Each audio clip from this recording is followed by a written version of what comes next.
stay at home and they do nothing, again, you have the dull, monotonous environment, and they have a decrease in mental function.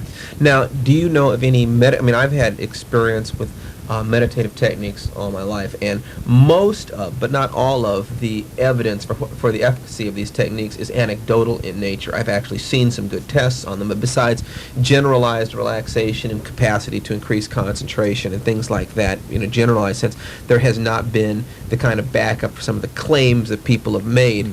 Transcendental meditation claiming they can produce geniuses. Of course, they also claim they can make you levitate. Get pictures of them bouncing in a yoga position. It's just kind of fun. But mental there are focus. actually a couple of drugs that make you think you're doing that. Yes, actually, it's true. Then they used to burn witches for doing things. But in terms of techniques or isolation tanking, things along this nature, are there any proven results with these techniques? I'll tell you. Let me give you the two final characteristics of these idiot savants, one of which you can't do it at home. Kids, don't try this at home. And the other of which seems so perfectly obvious that we've overlooked it so far, but which you can do. The first one is an organic factor which is unusual and idiosyncratic memory circuitry. The prodigious savant uses a highly developed non-cognitive habit memory as the alternative pathway to compensate for injury or absence of the more usual and more frequently used cognitive memory that ordinary people use. The memory function associated with this unusual alternate pathway is more automatic than volitional. Implicit memory. That's right. It has a shortage of emotion attached to it. It is not reflective or very associative. It is very deep, but it is very narrow.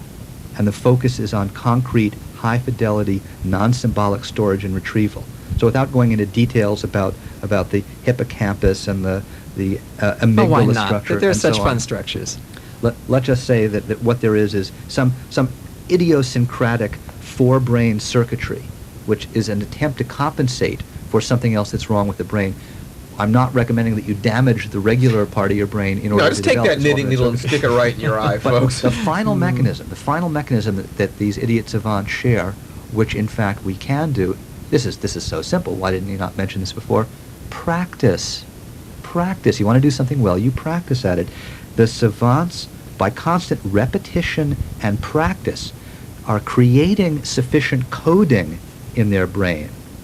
They're developing a vocabulary, they're developing a set of techniques so that unconsciously some algorithms develop that make use of them. Typically, the idiot savant has no idea of what the algorithms are. By practice, something has been achieved which can be done very, very rapidly. Okay. It's interesting you should bring that up because we know of at least two types of memory systems in human beings. One where Mnemonics? Well, they call it explicit and implicit memory. Explicit memory seems to take place in the neocortex and has to do with your really being conscious of what's going on. The other implicit memory seems to have to do with strengthening reflexive actions, that sort of thing, repetitive actions, things that don't actually necessarily need you to understand what you're doing. For example, learning a piano piece and playing a piano piece well, you don't consciously think, you let your fingers do the walking. Yeah. But what it takes to be a good pianist by practice, or a good chess player by practice, or a good anything else by practice, the most extreme success occurs from a combination of three things: intense concentration, obsessive repetition, and reinforcement from the display of these special abilities. You concentrate, you just do this, and you blot out the rest of the world. Number two, you do it again and again and again until you get better at it. And number three, you reward yourself, even if no one else rewards you, for accomplishing the result. All of those put together gives you an unstoppable drive to achieve with these techniques. Anyone can practice. Yeah. Anyone can concentrate. Anyone can reward himself or herself for having done so. Create a little Pavlovian stimulus response Absolutely. loop. When you perform well, you give yourself a reward. If you don't perform well, I mean, I've heard of people who, if they made a mistake and they made it often enough, they would start sticking themselves with a pin after they made the mistake. Now, I can think that's going a little overboard, but the truth is that you actually can affect your performance. I'd rather take myself out to dinner at a nice restaurant Yes. if I've accomplished something significant. Yeah, well, they would provide a combination of positive reinforcement and negative reinforcement. They would consider, I don't know. but those sound like good places to start. Repetition of specific skills, developing intense motivation, rewarding yourself for positive behavior. I would say that you decide exactly which components of intelligence you want to develop and then begin to come up with exercise that will allow you to develop those specific things. Sounds good to me. Like memory, there are memory systems. There are things that allow you to start thinking faster by chunking down the skill into individual pieces, learning and then chunking it back up. That's what you do when you learn to play piano. You start by learning to play scales, and then as your fingers begin, you hear a chord, and all your fingers move there at the same time. You've just chunked up several finger movements into one. Well, that goes further, Steve. When you're learning to play a musical instrument, your first musical instrument, according to more recent studies, for about the first 6 months of intense regular practice, you are still having a left brain dominance. You're still logically saying, now I have to play this note. Now I have to bend my finger in this way. Now I have to read the mark on the page and interpret it in this way. But after about 6 months, the shift of action goes to the right brain. Mm-hmm. You are no longer thinking your way through. You are holistically feeling your way through the Now, music. there is one technique that you can use for holistic learning is to choose a role model, someone who has already accomplished the thing that you want to accomplish. You study everything you can about this person. In other words, you cram your quote-unquote left brain with all the information. But at the same time, in a general way, you just sort of feel like imitating the way this person is. You let yourself sort of feel your way into it. So you're combining the best of both approaches. You're getting a sort of a holistic feel for the totality of their performance, and at the same time breaking down their performance into as many little bits and pieces as possible. I tell you what, let's think about opening the phone lines now and see whether or not our listeners out there are interested in the subject of increasing their intelligence and just sort of see what happens. Okay. Good evening. You're an hour 25. Oh, wow. First one. Okay. I'm losing my mind. I had a question in mind. I forgot what it was because you were too quick. I have to take issue. You're talking about lack of sleep makes you stupid, and I'm an artist working in the animation industry, and at one time, before I injured my hands doing it, I would delay getting to work on a deadline until the last possible minute, and then I'd stay up 2 days straight working to meet my deadline. Yeah, I mean, I think that there may conceivably be something that has to do with extreme motivation. You may have trained yourself to operate at high efficiency when you run out of time, and also there may be anecdotal cases of people who seem to think better under that sort of stress. I think that in general... I read an article in Psychology Today 10 or 15 years ago, and they were talking about sleep deprivation.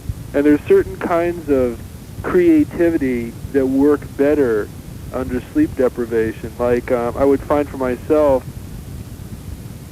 I can't even really... Well, you're right. In the short run. Working with numbers, you do better when you have a full night's sleep. But visually, I mean, Leonardo da Vinci did not sleep very much.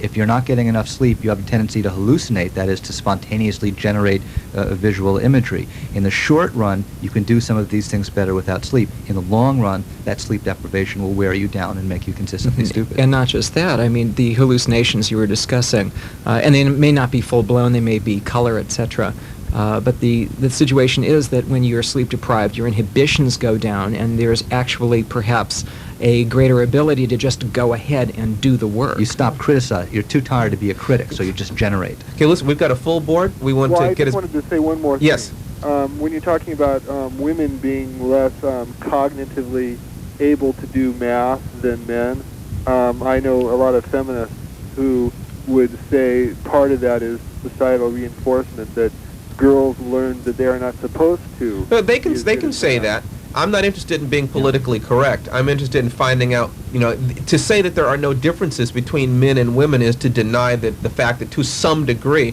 function is going to follow form and form follow function. I don't deny that there are some differences between men and women. It's just that every society says that those differences are something different. So it's really actually difficult to know what those differences are. Yes, indeed it is. Actually, sir, you may be interested in watching the Discovery Channel, because this week and for the next 2 weeks, they're running a show called Brain Sex, and it's actually discussing the differences between the brains of men and women, how they're hardwired differently, and the actual different characteristics that we have. We got to go on to the next call. Thank you. Thank you. Good evening, or an hour 25. Good evening. I'm going to turn this down.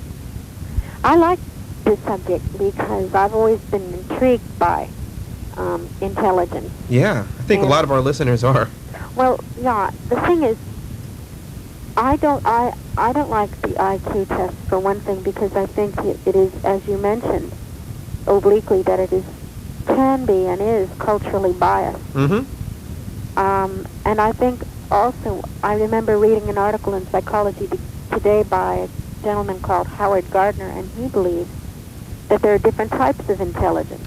Sure. I think, for example, I do not know a darn thing about plumbing, but, there's a guy who came to my house and was talking all about what he did and how he did it, and I thought, gee, I think that's really intelligent to be able to know how to do that. Well, not only that, you've got two different things there. One is specialized knowledge, and the ability to acquire it, manipulate it is, of course, an aspect of intelligence. The second one is actually the motor skills, spatial relations, the ability to fit together, rotation of higher dimensional constructs. People, plumbers and electricians and stuff, they have the ability to visualize spatial relationships that develop to a very high degree. Jonathan, the Leonardo of lead, the Picasso of pipe. It's true. But I do know that but it is also true that there are times that, how can I put this? I may know how to do something, but it is very difficult for me to translate what I do. I'll give you an example. I can play guitar. But if I were to teach you how to play guitar, I would have a really hard time telling you why I do the chords that I use. Well, that's the difference between being able to. You've got unconscious competence, which is what you want. That's the best thing. You don't need to know how you do it. All you need to do is be able to do it. But you did hit on one additional way to get smart, which is have a great teacher. But what I am saying is, I may know how to do it, but I cannot explain it to somebody who wants to be able to do it. Understood. You'd have to be consciously competent in order to know how you did it. There are plenty of people who can perform who cannot teach. Mm-hmm. We need to go on to the next call. Enjoyed your show. Thank you very much. Bye-bye. Good evening. You're an hour 25. Yes, I have a comment to make. I've read a lot of science fiction saying that human beings don't make full use of their brain, and that great powers are not used, including extrasensory powers that we have the potential of using, but we don't.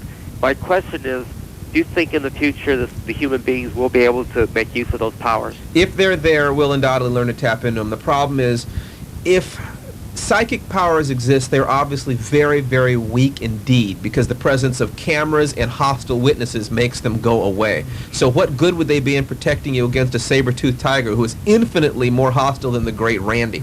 All I can figure is that either these things don't exist at all, or they're just beginning to emerge in human beings and never existed before now. Do you Richard? think it's evolution? It's possible. It'd be interesting. Let me I'd like to say something too. The situation is that when you say that we don't use all of our brains, that actually is an old wives' tale that came about in the times when we did not know what brain function went with what areas in the brain. And with brain mapping as a modern science, this is much less the case. It looks like we do make full use of our brains, relatively speaking. So you don't think that there are certain powers that we might have latent in our minds that you'll think that's true? And you think I wouldn't say that. I mean, we don't know everything. He's just saying that it's not. We're not just using 6% of our brains. No, like I agree people with used to that. say. But there might be latent powers that we're not using and that we don't even know exist. You never know. I mean, I think almost everyone has had some instances of things happening that would peak at extrasensory, powers, or extrasensory incidents. I mean, I had one this morning. I mean, just sort of the precognitive. I knew flash. you'd say that, Steve. I have.